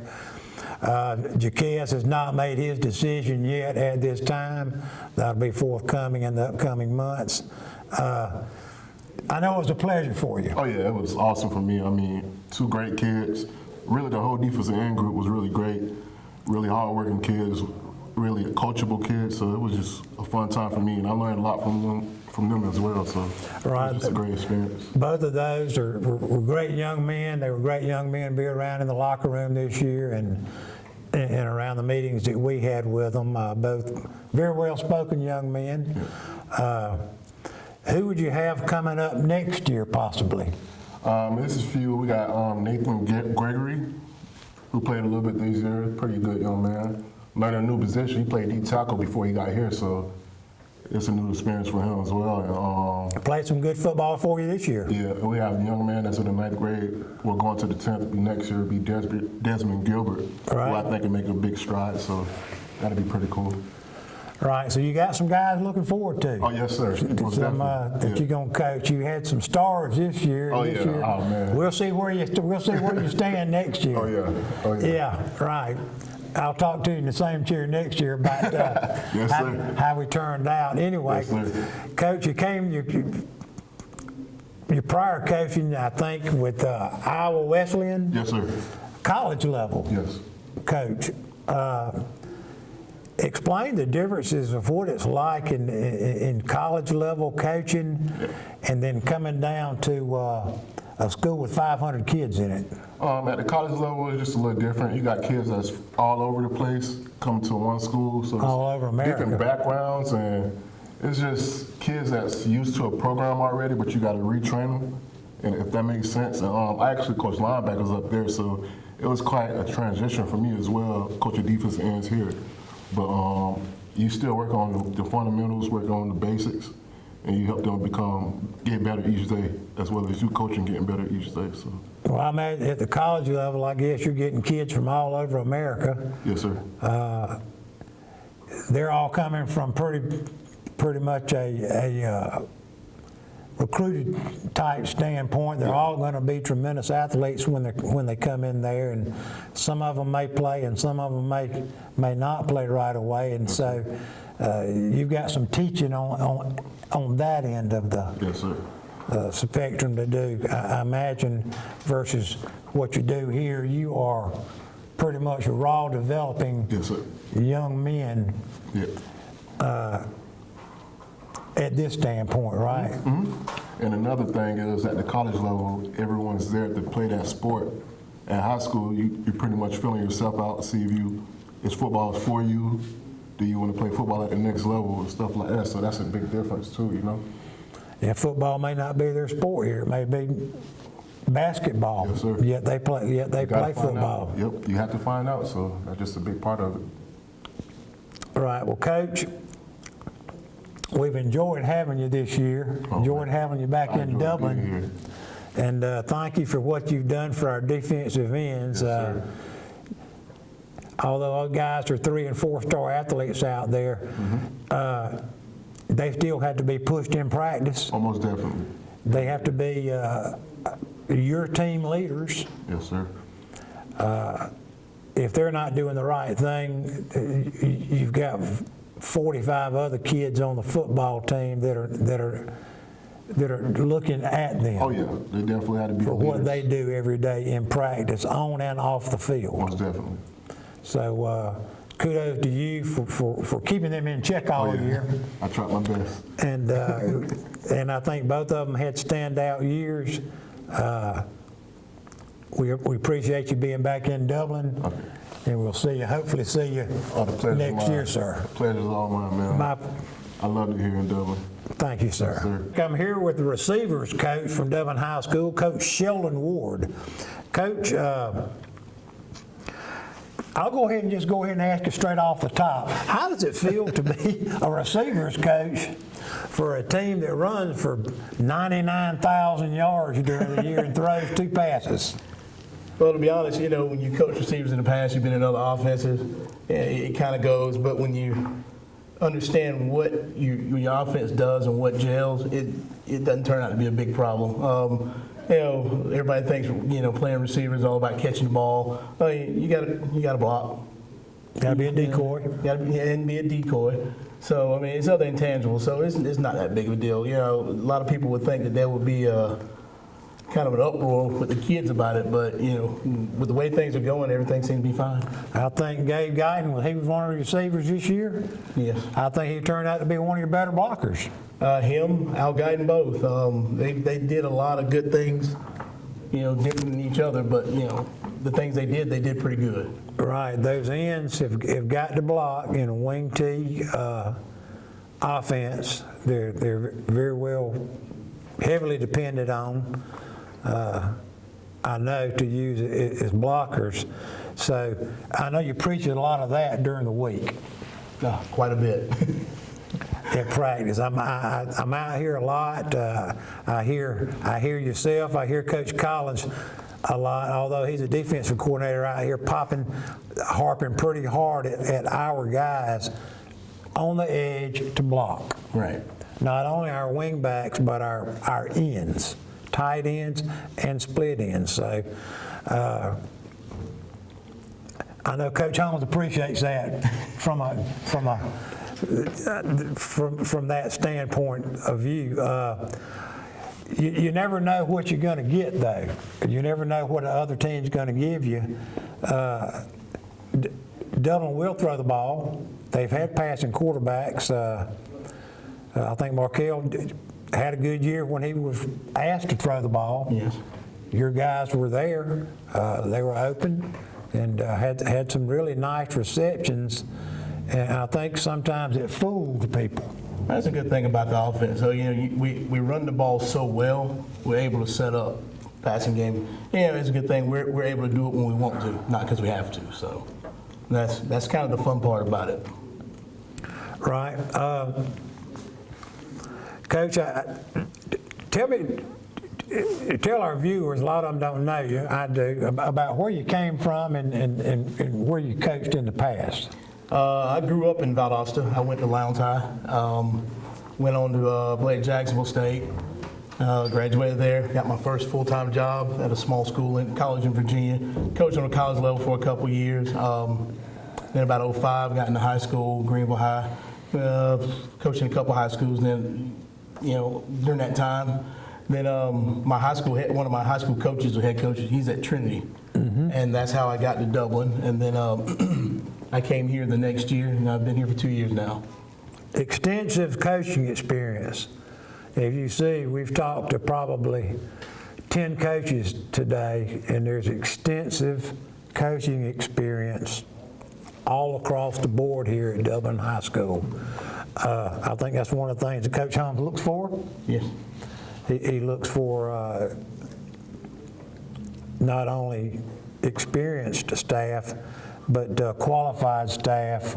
He looks heavily at where you guys have come from. Right. And I know we were excited when we found out you were coming back on board with us. Yes. Not only as an ends coach, but I think some of the players, from what I understand, I'm out here just about every day at practice, the players kind of take to you. Yeah, a little bit. It's good to have a good relationship with them. That means a lot. It really does. To these young men, they're 15, 16, 14 to 17, 18-year-old kids. It means a lot to have somebody that they can look up to as they do you. And I think that you've been, what they say, a good mentor to a lot of these kids here. Well, that's what we get into it for. Of course, football's the other part, but that's not the only part. Right. You want these guys to grow up and be respectable young men.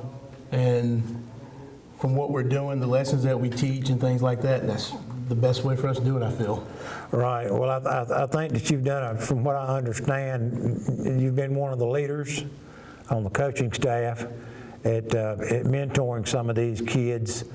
And it kind of shows around the school that you're taught well of about what you do, not football wise, but life wise. Yes. For these young guys. It's good to know. Yeah, it does. We're glad to have you again. Glad to be here. Thanks for what you did for us this year. Hopefully we'll be back next year this time looking at another one of these. That would be nice. Yes, sir, Coach. Glad to have you. Thank you. When you want convenience, you want Neighbors Express, where you'll always find friendly, courteous service every time you visit us. Fill up with pay at the pump. Take advantage of our bigger and better selection of beverages and tobacco products. Enjoy our popular crushed ice with your favorite fountain drink. And you can always enjoy a fresh hot breakfast, lunch, or dinner. So stop by and see us today, where it's always convenient and friendly. Neighbors Express, locations at I-16 at 441 and in Cedar Grove, where we provide farm fuel for all our customers. When you want convenience, you want Neighbors Express.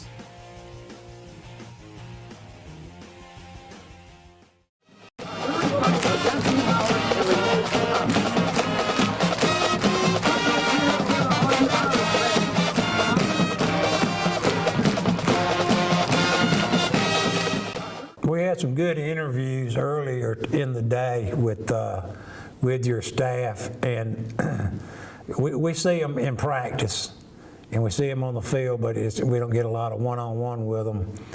Coach, it actually was a pleasure for you to allow them to come in after this game and sit down with TV 35 and let us and let the community get to know just what kind of guys you do have coaching for you. Well, we all well spoken.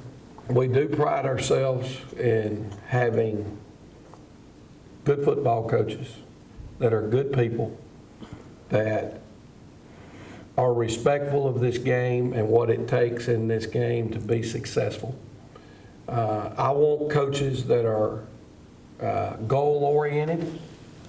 They've got things in their coaching career that they want to obtain. I think back to my days when I first got into coaching. I went back to my hometown. I was coaching there for my first 2 years. And, you know, I wanted to be a head football coach. And at that time, That's right. we were a single A football school. And I felt like, and it was a good program where I was, but I felt like that if I stayed there, okay, that I would be limiting myself and the opportunities that would come to me in the chance to be a head football coach. Those limitations meaning I could probably go get another job at a single A school, but what about the larger schools? Could I go get a job in the larger schools? So I made a decision which turned out to me to probably be the best decision I ever made. I was a wing T quarterback in high school. I believed in the wing T offense, and there was a gentleman there in our county at Beach High School, which was in the largest classification. Beach. And it's in Hendersonville, Tennessee, and the head football coach's name was Herschel Moore. And Coach Moore was thought of to be the guru of the wing T offense. I went to Coach Moore, and he hired me after 2 years, and he made me his defensive coordinator. But in our school there where we were, we coached on both sides of the football. So I was coaching as the defensive back coach and the defensive coordinator, and I was started out for him coaching his offensive line. I soon talked him into say, why don't you coach the offensive line and I'll coach the running backs?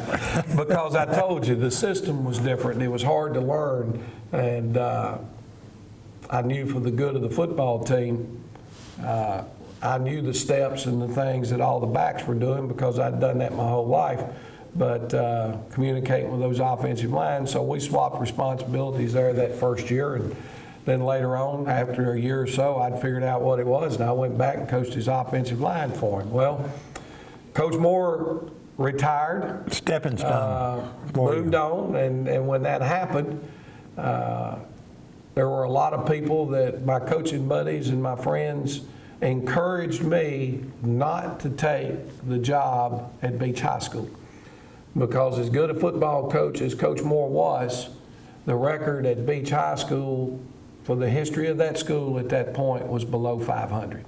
It was a new school that had started up, and it had been there for 12 or 14 years, and they told me, you don't need to take this job. It'll catch you in the end. Your record won't be what it needs to be, and you won't get an opportunity to get out of here. You know, and I think a lot of times that's where coaches mess up. They take their first head coaching job just because they want to be a head coach. And what they've done is they've taken one of those jobs that doesn't give them an opportunity to be successful, and therefore, yep, you were a head coach, but it's former head coach, and nobody else is going to give you a shot. You got a lot to think about. So I knew the things that we did well. I took the things that Coach Moore had told me that I really believed in, the things he had taught me. I took a lot of things that I'd learned from my playing days with Coach Donnelly at Middle Tennessee State University.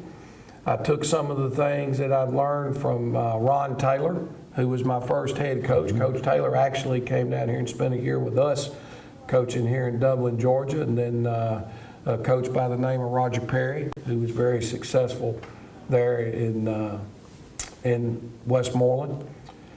And I kind of looked at all the different things that I'd learned from those people, and I said, no, I think I can do some things at Beach High School a little bit different, and we can have some success. And so I took the job, and I ended up staying there for 11 years as the head football coach after being head baseball and defensive coordinator for 6 years. I took over the football program. We were able to get some great things done. We built a field house, and when I say we built it, I'm sincere in saying we, meaning the booster club and the coaches and those people. We were the only school in that county that did not have a field house. How big a school was this? This was a 5A school, about 1,500 kids, and it was a tough job in the sense that it was a rural school. You had Hendersonville, which is a big town. You had White House, which is another town in the county, and Gallatin. And what they did was they basically went in between all three of those schools at a crossroad, and they built Beach High School to pull kids off of each school because of overcrowdedness. We didn't have any businesses. We didn't have any industry. We had a general store that sat across the street, a little grocery store. So raising funds and all those types of things were extremely hard to do. We got the booster club. We got the field house built. We were able to go in and we built 2 nice new practice fields. We redid all the game field. When I say we on that, it was basically me and our ag department guy. And we got the football program turned around. We actually made it to the state semifinals. We won the first region championship in the largest classification when they were at Beach High School. And since I've left there, I think they've won 2 state championships. I think we left the program on very solid ground. Left them on good ground. And they've continued to do very well. And I'm still proud of getting that first opportunity at Beach High School. Well, I hear you talk often of them. Yeah, I do. It was a tremendous learning experience. And, you know, for me then, the choice had to be made whether I stayed in the state of Tennessee. I can just tell you that coaches and teachers do not make very much money at all in the state of Tennessee. I was at 19 years in that state, and the pay scale stops at 20. So essentially what that mean was, after one more year, the only time that I would ever have an opportunity to make any more money in the state of Tennessee as a teacher or coach would be when the state decided to give you a pay raise. Well, the 3 years prior to that, and I'm sure a lot of our viewers remember back in early 2000, there weren't any raises. Insurance rates started to skyrocket. So what had happened for 3 years in a row, everybody that was teaching in that county where I was, your take-home pay had become less every year because there were no raises, and your state health benefit plan was going up, and you were losing money. And I had 3 children. My oldest daughter was getting ready to start college, and Riley and Erica, and I needed to find a place to, you know, if I wanted to stay in coaching, then I wanted to be able to do that with an opportunity to provide for my family, and Georgia seemed to be a great option. The truth of the matter is, and I don't know if this is something to brag about because I'm not bragging about it, I'm kind of embarrassed by it in some ways, but over a 5-year window there, I'd come down and I'd interviewed for jobs in the state of Georgia. And I think we counted it up one time, had been on 14 different interviews over a 5-year period for head coaching jobs in the state of Georgia. Several of those was called back for the second interview or the final interview, and never got one of those jobs. Folks made some poor decisions, in my book. Well, maybe, you know, sometimes... The Dublin community thinks that anyway. Sometimes I guess you're not a good interview, you know, so at the end of the day, I try to remember those things that I thought were important. And when you go interview, some people go in to interview for a job and it's tell them whatever they want to hear to get them to hire you. You know, I always felt like going in, the interview process was kind of between both of us. I wanted to find out whether I felt I'd be a fit with you as much as you might want to find out if I'm going to be a fit there. And I think what that did is a lot of times is maybe it kept me from choosing a bad choice, or maybe a lot of times it made them uncomfortable with me. But you know, I think you talk about sometimes how the good Lord kind of leads you and guides you. Well, during those years that I was talking about, see, my oldest daughter, who her mother and I had gotten divorced, and she was in high school and she was playing basketball and doing these things. Well, by being there at Beach High School, I was able to be at her games every week. That's right. I didn't miss anything that she did. The Dublin job comes open at the end of spring practice in 2002. My daughter graduates from school in June, or 1st of June, end of May. She graduates from school, and a buddy of mine calls and says, hey, there's a job open in this town called Dublin, Georgia. I don't know if it's something you'd be interested in, but you might want to send them your resume, and I did. And I tell them quite often, and there's probably a lot of truth to this, the only reason I got the job in Dublin, Georgia was because of the time of year it was. Whoever they hired couldn't bring any coaches with them. It's late in the year, you're missing spring practice. I didn't actually get hired and get into Georgia till the last week in June. And but there's no question about it. My salary increased by $35,000. And 8 months later, you're playing for a state championship. And that was one of those things where I talked about with my wife and my kids and the Hope Scholarship at that time. They did not have anything like that in Tennessee. It was a business decision for me as a father and the head of a household to try to do something to give our family a better living situation for the rest of our life. So that was huge. We've been through, I think I was asked this a few years ago, and I take a lot of pride in this. Somebody asked one time, Coach, what do you think has been the biggest accomplishment that you've had as a coach in your years of coaching? He said, well, the 11 years that I was a head coach in Tennessee and now 18 years that I've been a head coach in Georgia, that's 29 years.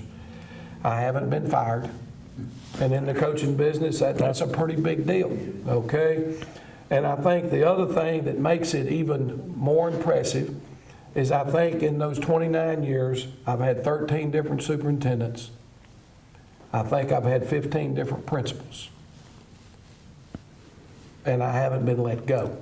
Now, I guess I should pat myself on the back and knock on wood because I'm not finished coaching yet. But at the end of the day, every time there's a change in your principal or your superintendent, all of a sudden your reevaluation starts back over from zero. The things that you believe in, the things that you know are important for you to be successful in your program. The question is, are those things important to those people that are above you? If they're not, that becomes a problem, and it becomes one very quickly. If they're not, do you have the ability as the coach of that team to be able to sit down across the table with that principal or that superintendent and try to convince them why the things that you're talking about, do you have enough information to relay to them that this is exactly what we need to be successful, and be able to coach them in some regards as to this is what we need and get them to buy in, just like you try to get your players to buy into what you're doing is very important. Well, I think this year in particular, it stood out that a lot of your success can be directly attributed to Dr. Fred Williams and his administration, your administration, about what was allowed your football team to do, you as coaches to do, your community support that you had, that is still ongoing at this very minute, and then some help from Mitch Warnock and your booster club guys. Those three things, I think, were directly attributed to a lot of the progress you had this year. There's no question about that. And I know you're very thankful to all three of those groups. Well, and I was going to get to that. I guess I'm a little more long-winded right now, and I need to be. But at the end of the day, when you go back to, I guess, what started all this, you talk about the Coach of the Year thing. It takes a lot for that to happen. I'm very appreciative to be recognized. I think one of the other stations asked me something about, well, what do you think about being named Coach of the Year? Well, I don't know anybody out there that does a job that don't want to be patted on the back for the job they do. I don't care whether it's coaching or whether it's running a TV station or whether it's running, whatever it is that you're doing, You would like to be recognized for doing a great job. So you know, yes, I'm proud of that. However, you know, we talk to our players all the time. You didn't win it. No, it's a straight up fact. I could be a great football coach because I know the game of football well enough and what we're trying to do. I can be a heck of a football coach if I got good players. You know, I can be a good football coach if we got good players and we got good assistants. I got a chance to be a great coach. You know, so it all goes hand in hand. We tell our kids, and I know we've said this on our shows before, I know I can't be a good football coach without good, talented football players. I hope they understand that they can't be a great football team on talent alone. They've got to have coaches. Right. At the end of the day, we're all in this thing together.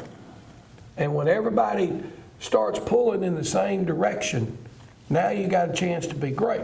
That same thing happens, as we mentioned a minute ago. It starts with your superintendent, him being able to go before the Board of Education and say, we need this or we need that. The Board of Education having the confidence in the coach and in the superintendent or the principal, when these people come to us and say, this is what we need to do to give our young men the best opportunity to be successful, and they say, well, let's figure out how to get it done. Okay? You know, we've been through our share of tough times here at Dublin City Schools the last 4 or 5 years, from the financial end and some of the, you know, the bullseye and the targets that go with you. You know, the best way to handle any of that is put your nose to the grind and focus on what's out there that you got to get done. And if it means you have to go around the mountain to get back to where you need to get to, go around that mountain. Right. And that and it's happening. It's happening. Is where I feel the best about what's going on. Now, don't get me wrong. We got to go back to work, and we started back to work today. You know, I met with our kids this morning in the weight room, and I told them, I said, you know, there's going to be a lot of things that are still being touched on for the next 2.5, 3 months about winning the state championship. There's things that are constantly going to be brought up. But all what they needed to understand was this. That was 2019's team. That's right. You seniors that are sitting in here right now, you're 2020's team. The ones that are juniors now that are going to be seniors, and at the end of the day, the 2020 football team hadn't won anything. You hadn't won a game. So we're behind 3 weeks from where we were this time last year because we got put out in round 3. So all of a sudden we were able to get the maxing done and all that and actually get started in the weight room before we went home for Christmas. Now we're running a week behind. So we got some catching up to do. And you're having to answer 300 emails and do coaches shows with me. Well, hey, at the end of the day, all that's good. You know, I mean, anything positive is great. Now, you mentioned this, and I don't want to keep us here too long.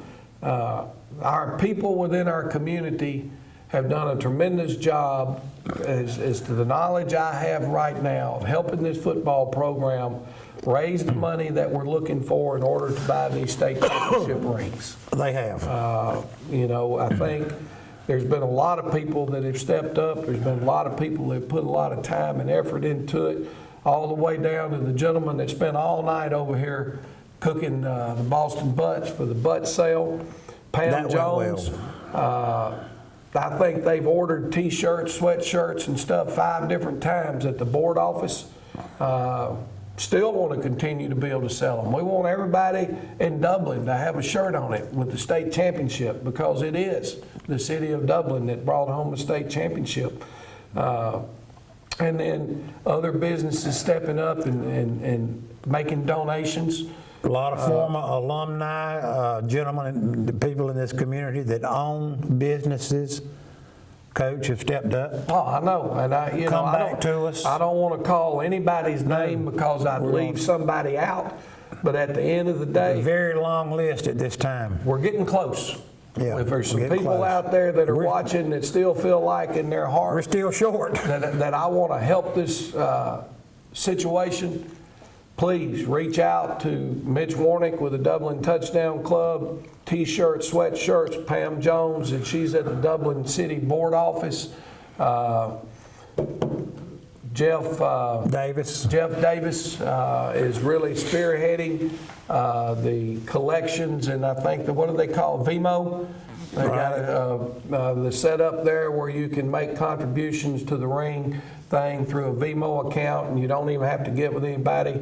I think it's set up through the Dublin Touchdown Club. It is. If not, you can find Jefferson Davis on Facebook, and he'll be more than happy to tell you how to get there. But help us finish off all that we're trying to get done with these young men. This is not something that comes around every day. There's no question about that. You can tell the sense of pride in the community already just 3 weeks after this game, what it's meant to a lot of different people, and people have given from their heart.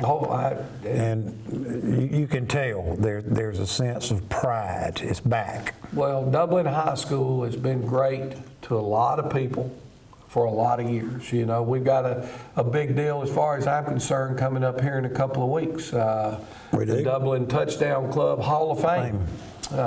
We've started it, and there's another group of individuals going to get inducted. What's the date? Is it the 18th? 18th, I believe, is on a Saturday night. Or Saturday afternoon, about 4 o'clock out at Dublin Country Club. Tremendous event. It's grown every year. You want to talk about stirring some emotion and stirring some pride. Those individuals that have had the opportunity to go into the Dublin Touchdown Club Hall of Fame, which also includes several of our brothers from Oconee High School that have gone into the Touchdown Club Hall of Fame. It's been a tremendous experience for us. Dublin has been great to a lot of people. It's been great to Roger Holmes. It's been great to our family. And, you know, winning the state championship is huge. You know, people have asked me this. I do have a little bit different feeling about this state championship than I did the one in 2006, but I don't feel any different for our kids. You know, the tie in 2006, a lot of people don't want to give that football team the credit that they're due for winning a state championship. The reality of it was a win. That's the way the rules were set up. That was you a win. could not play overtime. It was either make the decision we did and kind of make sure that you went home with a state championship, or roll the dice and take a chance of throwing a state championship out the window. It wasn't a matter of winning and losing one. It was a matter of losing one or that was it. So that football team in 06, they're a state champion. They did a great job. Prior to that, I guess it was what, 63? 63 with Tom Perry. So it takes a long time, you know, to think. In my opinion, I feel so fortunate. I've been in Dublin now for 18 years. We've had an opportunity to play for 3 state championships. We've lost one, we've tied one, and we've won one. There's no doubt what happened on that field at Georgia State University in Atlanta, Georgia, December 13th. There was no doubt with a 42-32 victory over Brooks County. It was pretty neat. For a state championship. Pretty neat. There was no doubt about that. Coach, it's been a great year. Like I said earlier, 8 or 9 times I've been up here. I believe it's probably 14 or 15 now. Oh, there's been a lot. This year. It's been a great year. Enjoyed the fellowship. Thank you for what you and your family, your wife, she's meant a lot to us, helping this year with the Booster Club, Bernadette. Your daughter, recently married, staying here with us. And one of our better interviews of the year, Coach Riley. Yeah. Coach, your family means a lot to us. Thank you, and we look forward to seeing you again next year. I want to say one more thing, and I'm going to get out. And I'm ashamed to admit right now I don't know exactly where it stands. And you've done a phenomenal job of taking this role this year. But all of our Dublin Touchdown people out there, I still hope that you're keeping Stan Smith, right, who's been beside me doing this show for years, who's had some major health issues. I still hope that you keep Stan in your prayers.